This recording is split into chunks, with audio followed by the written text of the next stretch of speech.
Good morning, friends. Happy Wednesday. We are talking about right livelihood today, which is pretty awesome because my effort of right livelihood was I took the day off work. Work was getting a little stressful, I was getting a little burnt out. Been a busy couple of weeks and took a personal day. So, you know, again, this is day 6. We're moving to the tail end. And I really want to encourage everybody, just like, let's keep up our effort, right? We got just a few more days. We're going to be working through Sunday together. So let's really just apply ourselves and try to keep this really nice group dynamic we got going. I want to thank everybody who came last night. We had some really wonderful turnout to the Tuesday night meditation group with our friends who were in this challenge. It was fun to get to meet Ron, new to Tuesday night, who's in the challenge, and some other of our regular friends. It was good to see them too. So thanks everybody for coming. So what is right livelihood? Yeah, it's really what it sounds like. One of the Buddhist prescriptions for how we live a happy and harmonious life and how we help alleviate the suffering of others is to think a little bit about how we make our livelihood, what we're doing with our career, how are we spending the majority of our waking hours. And for most of us, we need a job to sustain ourselves. We can't all be monks living in a monastery somewhere. So we need some kind of stream of income. And the Buddha thought that the way we did this would really affect our own well-being and the well-being of others. So he had some very specific recommendations of kind of livelihoods that weren't good. Reminder that he lived in a time where eating meat was considered pretty grave sin. That wasn't quite the lexicon there, but so butchers were considered an example of not being right livelihood. Somebody who made weapons for war would be another example of wrong livelihood.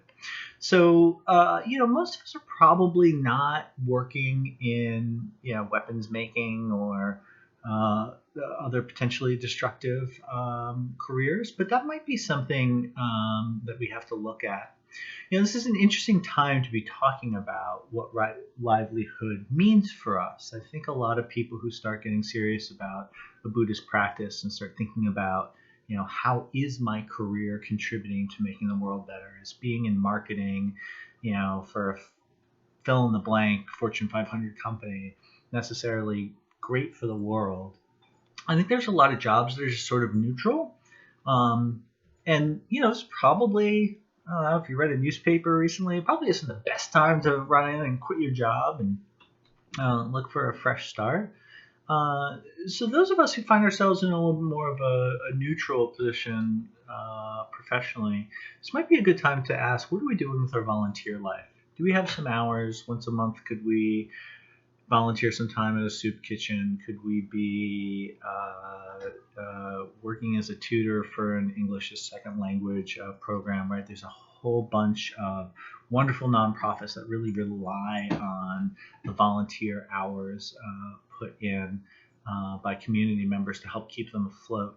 Are you taking advantage of one of those opportunities, right? So this is a way that we can look at maybe a professional career that is, sort of neutral in terms of its benefit or detraction from society, but then we can take something in a little bit of our personal time and push it over.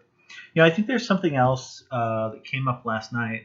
Our friend Connie brought up. I think it's a really important point, especially as a lot of us who are working right now through this crisis or working from home, and we're finding a little bit of an additional burden to work-life balance. Many of us struggle with finding a healthy work-life balance.